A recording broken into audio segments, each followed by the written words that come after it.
Well, good morning, everybody. How are you doing? Great. Yeah, big swing in weather this week, yeah? Anybody sick? Yeah? Good grief. I felt it all week. But that's not what I want to talk about this morning. So first thing is, how many of you guys play an instrument? And show of hands, you play an instrument. I want you to think back when you started playing that instrument. How old were you? How old were you when you played it? Just think about it. Maybe share it with your person next to you, something like that. How old were you? I was 12 when I first started playing my instrument. Yeah, I played the saxophone. Yeah, the saxophone. Notice I used the past tense. Okay? Because here's what happened. I swore up and down, I'm going to be the next great jazz saxophone player. Even at 12, I loved jazz, and I was like, I'm going to do this. This is going to be awesome. And then I found out how hard it was. I got through row, row, row your boat, and Mary had a little lamb and just quit. I was like, no, anybody else could do that. Let them. But I did figure something out while I was doing that. I did figure something out. See, I grew up going to church with my grandfather, and he was the song leader. Anybody ever go to church with a song leader? We call him the worship minister or the worship director now, right?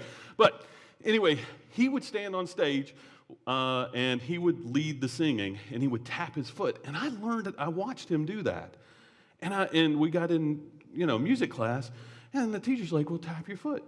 Just tap your foot to the rhythm of the thing. And I was like, oh, that's really cool. And I knew people in the room who couldn't, and I figured it out. I was like, you're bad. Because they couldn't keep rhythm, The saxophone's over here trying to come in, and, dude's over here on the trumpet going, and it's not working because we're not in rhythm with each other. And that was probably, to be honest with you, that's probably the biggest thing I took away from that experience was how to keep rhythm, right?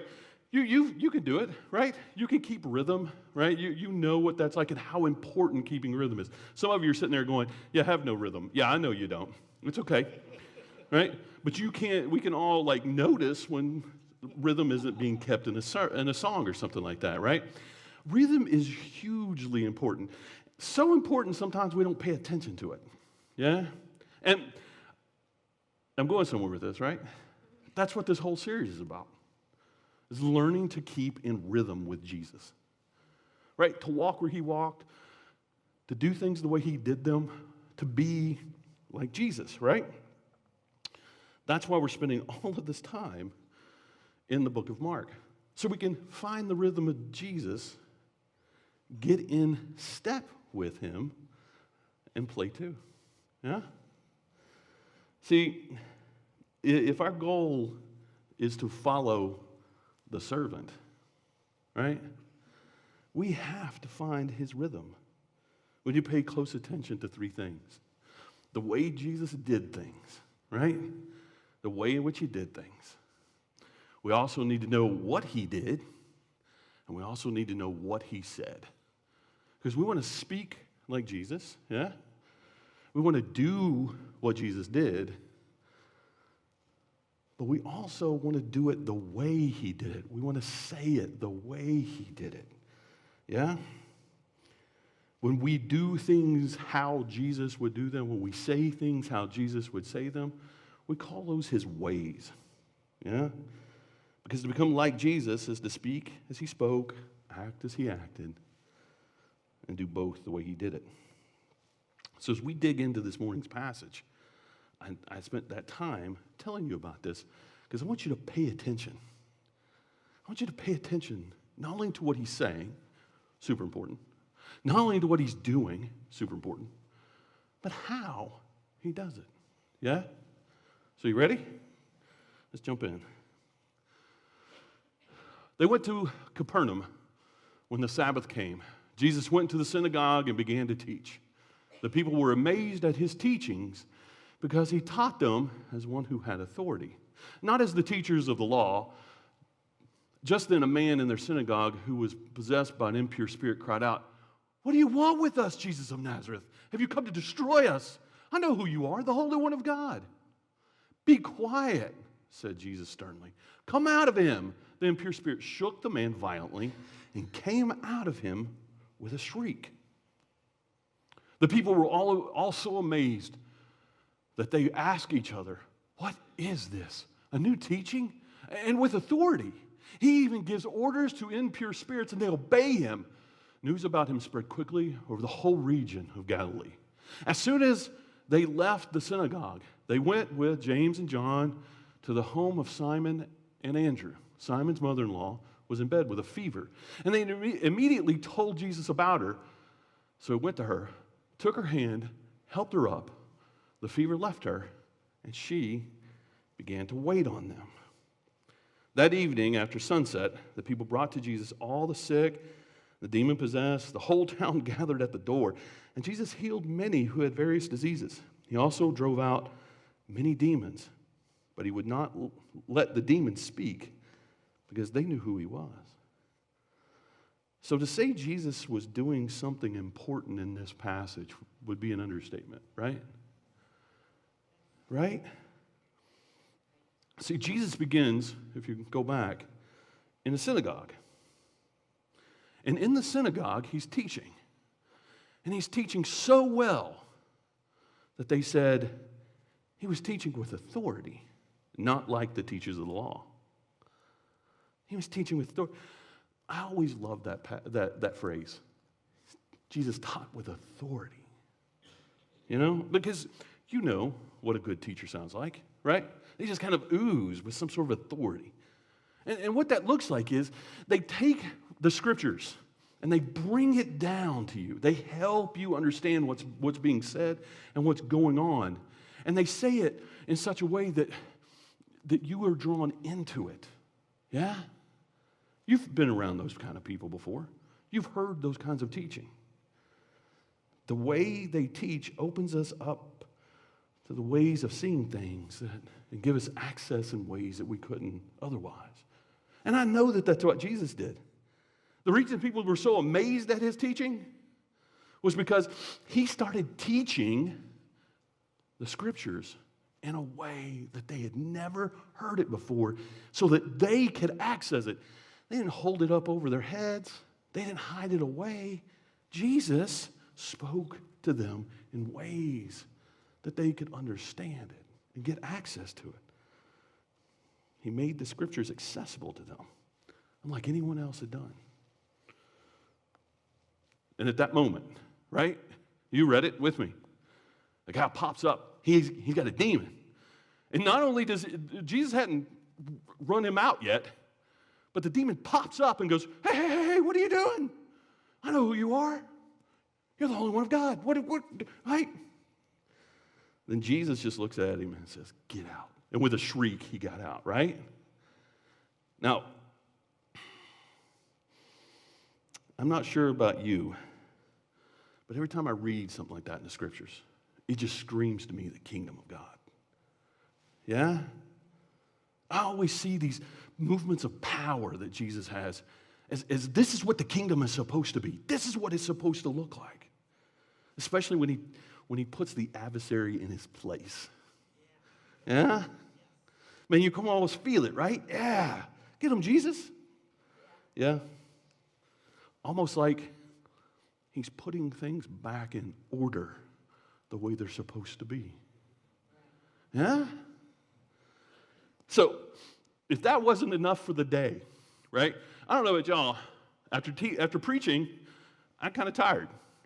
I can't imagine somebody come up with a demon and going after it, right? Right in the middle of everything.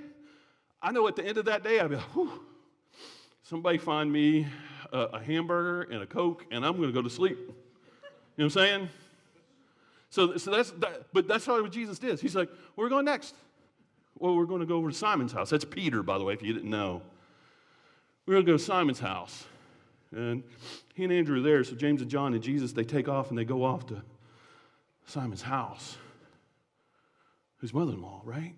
It's not well. Jesus got to be tired at this point.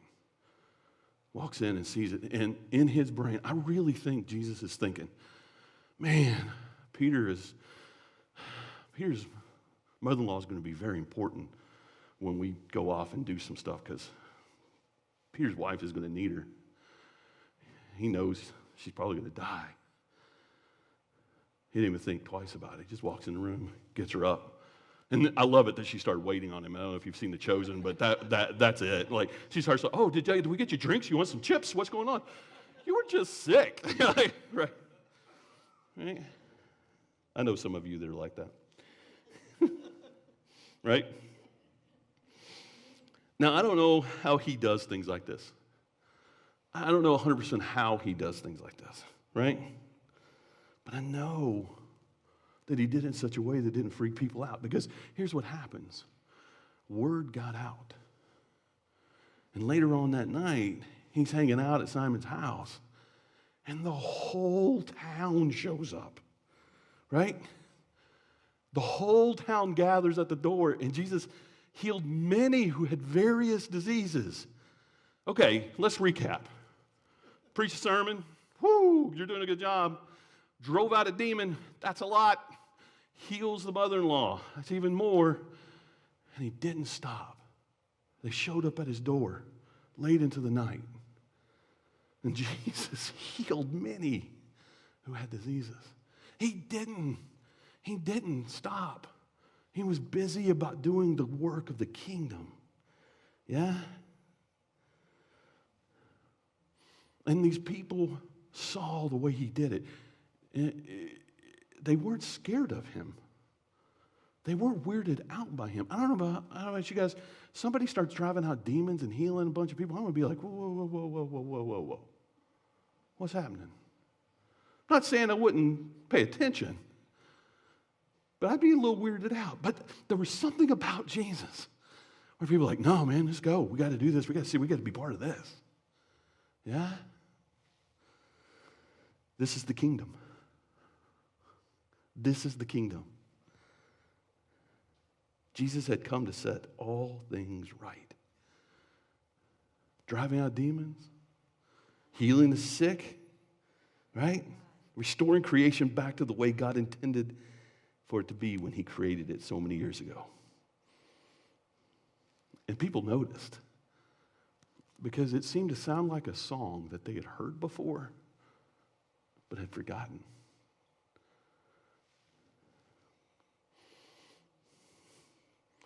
He was unleashing the kingdom on the earth in a way that it could not be stopped.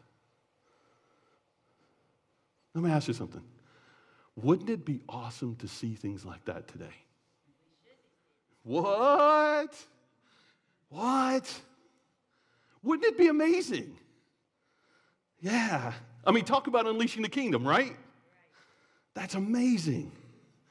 But let's be honest. Rarely do we see it. Rarely do we experience those moments when the kingdom of darkness is overcome by the kingdom of God. Yeah? We read about Jesus doing some amazing things like healing people and driving out demons, but we hardly ever see that. Have you ever wondered why? Now, I'm going to be pushing up against your theology here. I won't be honest with you. But I want you to think about that. Why? Maybe it's because we spend so much of our life putting Christianity in two categories. What we should believe and what we should do.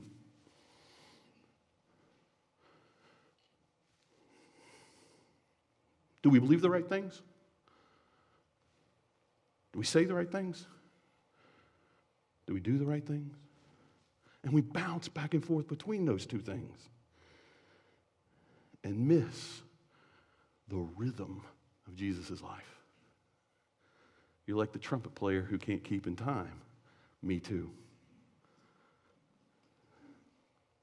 You see, we spend a lot of our time learning Jesus' words and his works, what he says and what he does. We spend a lot less time noticing the ways how he lives, how he handled all of that busyness, how he had the fortitude to not stop, right? This may be why you feel like, I know I'm saved, but there are times I feel disconnected from God.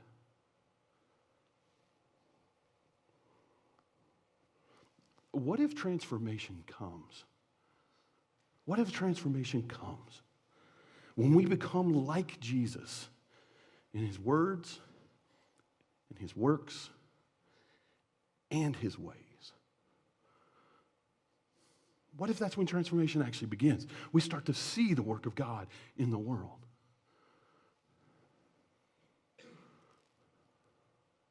And I'll ask you again.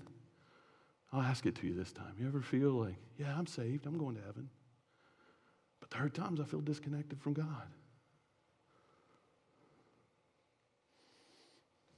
Listen to what N.T. Wright says about this passage. When the church learns, again, how to speak and act like with the same authority that Jesus did, we will find both the saving power of God unleashed once more and a similar heightened opposition from the forces of darkness. Wow. He's an Anglican, by the way. That's not a charismatic preacher. He's an Anglican priest. And he's reading the New Testament, this passage. And that's what he noticed. Are we missing something? We work really hard to serve God and do some amazing things. This year that the church has gone out and served has been amazing. There's nothing wrong with it. We spend a lot of time interpreting Scripture, right? Understanding the words of God. I mean, I'm preaching. I'm trying to do that for you right now. There's nothing wrong with that. That's good. But we spend a lot less time trying to live the ways of Jesus.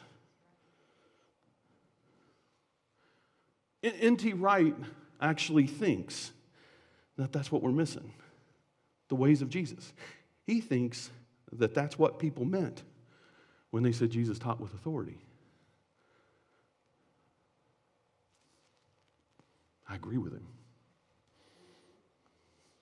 It's the rhythm. So what are Jesus' ways? His rhythm. I think we can see them played out in this passage. If you haven't been paying attention, let me clue you in a little bit.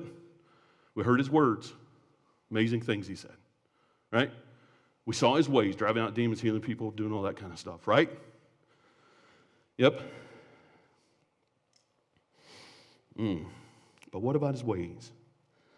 Because if we want to learn to follow the servant and be like him, we have to live our lives how he lived them if he were us. So let's take a look at the next passage, part of the passage. Very early in the morning, while it was still dark, Jesus got up, left the house, went off to a solitary place where he prayed. Simon and his companions went to look for him. Yeah. They went to look for him. And when they found him, they said, "Everyone's looking for you.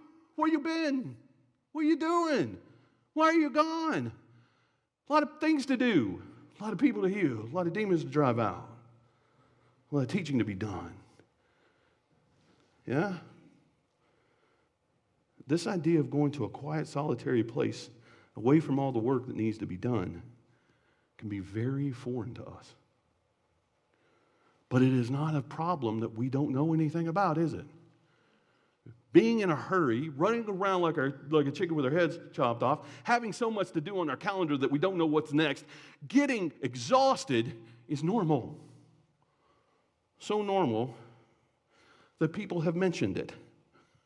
Dallas Willard said, "Hurry is the great enemy of the spiritual life in our day. You must ruthlessly eliminate hurry from your life." Ruthlessly. Right? Corrie ten Boom said, "If the devil can't make you sin, he'll make you busy." And there's truth in that, isn't it? Sin will cut you off from God, but so will busyness. Yeah? This one's going to blow your mind a little bit. Carl Jung, we're pretty sure this guy's not a Christian, right? Great psychologist. But look what he said. Hurry's not of the devil. Hurry is the devil. Hurry. What? The issue is not that doing things is bad. That's not the issue. Doing things is good, can be very good. Hearing and seeing and saying things can be very good. The issue is when you have too much to do, that the only way to keep up the quota is to hurry.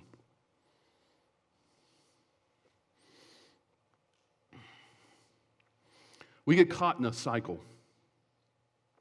This guy named Michael Zigarelli did a survey of 20,000 Christians globally. And at the end of his survey, he comes to these conclusions, these 5 conclusions. 1, Christians are assimilating to a culture of busyness, hurry, and overload. 2, which leads to, number 2, God becomes more marginalized in Christians' lives, which leads to number 3, a deteriorating relationship with God, which leads to number 4, Christians becoming even more vulnerable to adopting secular assumptions about how to live, which leads to number 5, more conformity to a culture of business, hurry, and overload. And then the cycle repeats. Are you feeling this? Do you see this? Our highest value in the kingdom is not hurry. It's love. But guys, love is painfully slow. Isn't it? Anybody ever raised a kid? Come on. Everybody been married before? You ever had a girlfriend, a boyfriend? It's painfully slow. Isn't it? It takes time and energy to love. We cannot hurry it. Love is not compatible with hurry. That's why Paul starts 1 Corinthians 13 about love. And he says, love is patient. Thus, for us to love well and to live by this value above all things, we have to slow down. Now you know why Jesus slowed down. In the middle of driving out demons, healing people, and teaching. It was to meet with the Father and renew his love.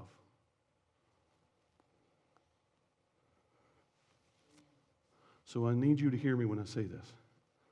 The question here is not, when was the last time you read the Bible? Or the last time you did an act of kindness? That's not what I'm asking you. The question is, are you living your life slow enough to renew your time with God and to live from a posture of love? Now, this may very well grind up against the way you want to live. This may very well grind up against the way you've been taught to live. But this is the way of Jesus. This is the way he did it. This is the way of love. Now, let me pause, because if you're sitting there thinking, no, I don't need this, I want you to ask yourself this question. Was there a time this week when you wanted to be angry with somebody? You wanted to yell at them? Be passive-aggressive toward them? Got impatient with them? Yep. That's not the way of love. You're allowed to have those feelings, but we can't act on those things. Right? You have to ask yourself, how can I love this person? And if you're not taking time to take that into account, hurry may be in the way. This is what Jesus requires from us. It's not something he wouldn't do or didn't do himself. So listen to one last theologian for me. I've shared this with you all before. One of my favorite quotes. Kosaki Kimura said this in 3 Mile an Hour God. God walks slowly because he is love. If he is not love, he would have gone much faster. Love has its speed. It's an inner speed. It's a spiritual speed. It's a different kind of speed from the technological speed to which we are accustomed to. It is slow, yet it is Lord over all other speeds, since it is the speed of love. So I'm going to invite Dave up, and I'm going to tell you guys, we're not done. We're going to take the next 5-ish minutes, and I'm going to give you some space to be alone with the Father. Okay? Because I'm not sure, I'm going to assume that that is a hard thing for many of us. And so I want to give you this time. If you need to spend some time in the Word, spend some time in the Word. If you need to renew a relationship in the room, on a phone, or just in your memory, take it and do it. Spend time in prayer. We've asked the prayer team to be over here. If you need somebody to pray for you, pray. If you just need to spend some time alone where you're at and pray and talk to God about some things, do it. Spend some time just being alone, maybe, because quiet eludes you at times. Maybe you're a musical person and you brought your headphones and you need to listen to some music. I just want you to slow down. Because this is the way of Jesus. I just want you to slow down. Yeah? The one rule is this. Take the time. You don't have to be quiet, but try not to disturb those who want to be. Yeah? Yeah? This time is yours.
I'm going to invite the band back up.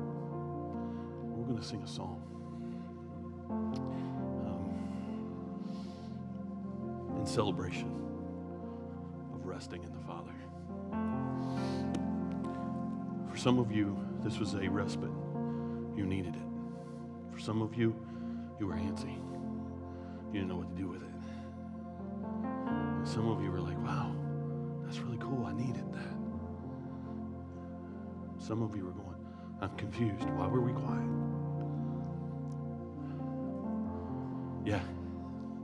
Slowing down. It don't make sense. The world around us is not okay with it. Because there's so much work to be done. And that is true. That is true.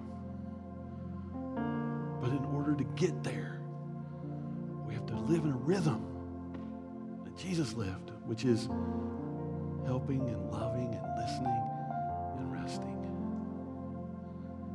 Rinse and repeat. That's the cycle. Yeah. When you guys are ready.